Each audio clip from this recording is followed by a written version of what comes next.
Hola a todos, somos el equipo número 4 y vamos a presentar la unidad número 3, que es la configuración y administración de espacio en disco. Nuestro equipo está conformado por Saúl, Alberto, Alexis y su servidor, Kevin. Vamos a comenzar con las estructuras lógicas de almacenamiento. Para la gestión de almacenamiento de una base de datos, vamos a tener 4 conceptos que deben ser conocidos para poder comprender la forma en la que se almacenan los datos, las cuales son bloques, extensiones, segmentos y espacio de tablas. Los bloques se tratan de la unidad más pequeña de una base de datos, generalmente son del tamaño del bloque del sistema operativo. Una extensión va a ser el conjunto de uno o más bloques. Cuando se aumenta el tamaño de un objeto se usa una extensión para incrementar el espacio. Los segmentos van a ser un grupo de extensiones que forman un objeto de la base de datos, como por ejemplo una tabla o un índice. El espacio de tablas va a ser formado por uno o más data files. Cada data file solo puede pertenecer a un determinado table space. Se podría decir que el espacio de tablas es todo lo que conforma la base de datos. En general, el almacenamiento de los objetos de la base de datos, tablas e índices fundamentalmente, no se realiza sobre el archivo o archivos físicos de la base de datos, sino que se hace a través de estructuras lógicas de almacenamiento que tienen por debajo estos archivos físicos, y que independizan por tanto las sentencias de creación de objetos de las estructuras físicas de almacenamiento. Esto es útil porque permite que a esos espacios de objetos les sean asociados nuevos dispositivos físicos, es decir, más espacio en disco, de forma dinámica cuando la base de datos crece de tamaño más de lo previsto. Posibilita además otra serie de operaciones como las siguientes: asignar cuotas específicas de espacio a usuarios de la base de datos, controlar la disponibilidad de los datos de la base de datos, poniendo fuera de uso alguno de estos espacios de tablas individualmente, realizar copias de seguridad o recuperaciones parciales de la base de datos, reservar espacio para almacenamiento de datos de forma cooperativa entre distintos dispositivos. Definición de espacio de almacenamiento. En la mayor parte de los sistemas informáticos hay varios tipos de almacenamiento de datos. Estos medios de almacenamiento se clasifican según la velocidad con la que se puede acceder a los datos, por el coste de adquisición del medio de unidad de datos y por la fiabilidad del medio. Entre los medios disponibles habitualmente figuran el caché, la memoria principal, la memoria flash, el almacenamiento en discos magnéticos, el almacenamiento óptico y el almacenamiento de cinta. Los medios de almacenamiento más rápido, por ejemplo memoria caché y memoria principal, se denominan almacenamiento primario. Los medios del siguiente nivel de la jerarquía, por ejemplo los discos magnéticos, se conocen como almacenamiento secundario o almacenamiento en conexión. Por ejemplo, la cinta magnética y los cambiadores automáticos de discos ópticos se denominan almacenamiento terciario o almacenamiento sin conexión. Los discos magnéticos constituyen el principal medio de almacenamiento secundario en los sistemas informáticos modernos. Es por esto por lo que se utilizan en las bases de datos. En general, las bases de datos son demasiado grandes para entrar en la memoria primaria. La memoria secundaria suele ser más barata que la memoria primaria, aunque esta última tiene mayor velocidad.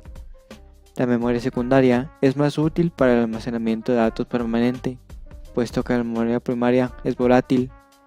En cuanto al respaldo de las bases de datos, suelen emplearse tanto discos duros como cintas magnéticas, discos ópticos o similares. El almacenamiento en archivos de base de datos. Las bases de datos se almacenan en ficheros o archivos. Existen diferentes formas de organizaciones primarias de archivos que determinan la forma en que los registros se colocan físicamente en el disco y por lo tanto, cómo se accede a estos. Definición y creación del espacio asignado para cada base de datos. Las bases de datos se almacenan en ficheros o archivos. Existen diferentes formas de organizaciones primarias de archivos que determinan la forma en la que los registros de un archivo se colocan físicamente en el disco y por lo tanto, cómo se accede a estos.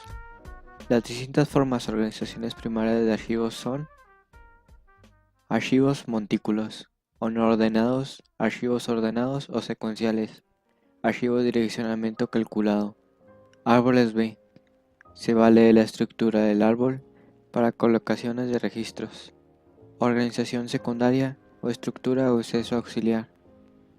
Existe una segunda forma de acceder a los datos llamada organización secundaria de estructura de acceso auxiliar. Estas permiten que los accesos a registros de archivos basados en campos aleatorios sean más eficientes que los utilizados en la organización primaria de archivos. Partición. Parte del disco duro en muchos casos puede ser el espacio completo del disco duro. La partición de base de datos se hace normalmente por razones de mantenimiento, rendimiento o manejo. Una aplicación popular y favorable es en un sistema de administración de base de datos distribuida. Cada partición puede ser extendida hasta múltiples nodos y los usuarios en el nodo pueden hacer transacciones locales en la partición. Esto aumenta el rendimiento en sitios que tienen transacciones regularmente, involucrando ciertas vistas de datos y manteniendo la disponibilidad y la seguridad. Espacios privados. Un espacio privado permite que los administradores y redactores gestionen el conjunto de datos del sitio. Algunas bases de datos tienen estos espacios privados llamados comúnmente paneles de control, que son formularios que aparecen al abrir la base de datos. Los paneles de control sirven de puerta principal o recibidor de una base de datos en el sentido que dirigen a las personas hacia determinadas tareas, como introducir o buscar datos. Sirven también para mantener alejados a los usuarios de las tablas que contienen los datos en tiempo real. Cuando reciba una base de datos debe adentrarse más allá del panel de control para averiguar cómo están estructurados los datos, pero merece la pena echar un vistazo inicial al panel de control. Le puede ofrecer algún indicio sobre las tareas que el diseñador de la base de datos considere que realizarán los usuarios habitualmente con los datos. Segmentos. Un segmento es aquel espacio reservado por la base de datos dentro de un data file para ser utilizado por un solo objeto. Así, una tabla o cualquier otro objeto está dentro de su segmento y nunca podrá salir de él, ya que si la tabla crece, el segmento también crece con ella. Físicamente, todo objeto en base de datos no es más que un segmento dentro de un data file. Se puede decir que un segmento es un objeto de base de datos, lo que un data file a un table space. El segmento es la representación física del objeto en base de datos. Los segmentos son los equivalentes físicos de los objetos que almacenan datos. Un segmento está constituido por secciones llamadas extensiones, que son conjuntos contiguos de bloques Oracle. Una vez que una extensión existente en un segmento no puede almacenar más datos, el segmento obtendrá del espacio de tabla otra extensión. Existen 5 tipos de segmento: de datos, de índices, de rollback, temporales y de bootstrap. Segmentos de índices. Los índices crecen en tamaño en mayor proporción que las tablas asociadas y los datos en la tabla son modificados frecuentemente. La gestión del espacio es mejor si se mantienen los índices de tablas grandes en espacios de tablas separados. Segmentos de rollback. Almacenan la imagen anterior a una modificación de bloque. La información en el segmento de rollback se utiliza para asegurar la consistencia en lectura. El valor en el segmento de rollback se copia en el bloque de datos y la recuperación. Segmentos temporales. Se crean cuando se efectúan las siguientes operaciones: create index, select con distinct, order by, unión, intersect y minus. Uniones no indexadas. Ciertas subconsultas correlacionadas. Ahora toca hablar sobre la memoria compartida, que es el tema 3.3 de la unidad. La memoria compartida contiene todos los datos intervenidos como grupos de memorias, tabla de bloqueos y memoria intermedia del registro, que contiene las entradas del registro que esperan a ser volcadas en el almacenamiento estable. También contiene planes de consulta en caché que se pueden reutilizar si se envían de nuevo la misma consulta. La exclusión múltiple se puede implementar por medio de funciones del sistema operativo llamadas semáforos. Esto permite que el procesador tenga un control de la memoria y de cualquier tipo de memoria, como puede ser la memoria no volátil y la del disco, que esa no se borra. En el diagrama que tenemos a un lado podemos observar que el procesador trabaja en conjunto de las dos memorias, por eso se le llama memoria compartida, porque trabaja con la memoria no volátil y la del disco, y también puede trabajar con la del caché para hacer los procesos que necesite realizar el CPU. También tenemos el tema 3.4, que son las instancias múltiples. Una instancia múltiple es el hecho de poder ejecutar un programa más de una vez al mismo tiempo. Una instancia de motor de base de datos funciona como un servidor que controla todas las solicitudes de aplicación para trabajar con datos de cualquiera de la base de datos administradas por dicha instancia.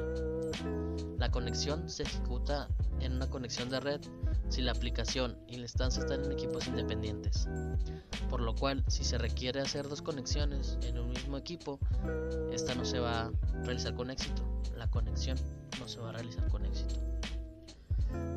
Como podemos ver en el diagrama de la derecha, tenemos tres instancias que están separadas en cada equipo, un equipo para cada instancia, por lo cual las tres instancias pueden trabajar con una misma base de datos y estar enviándole peticiones al servidor y que ésta regrese los datos a determinada instancia. Pero si por ejemplo queremos que la instancia B se encuentre en la instancia A, la conexión no se va a poder realizar, ya que necesita estar forzosamente en diferentes equipos, o se podría realizar mediante una máquina virtual, pero esto simplemente gastaría memoria y recursos del equipo. Para concluir, podemos decir que las bases de datos tienen una estructura interna en la cual se almacena toda la información que utilizamos, además de proporcionarnos más veracidad al momento de solicitar información.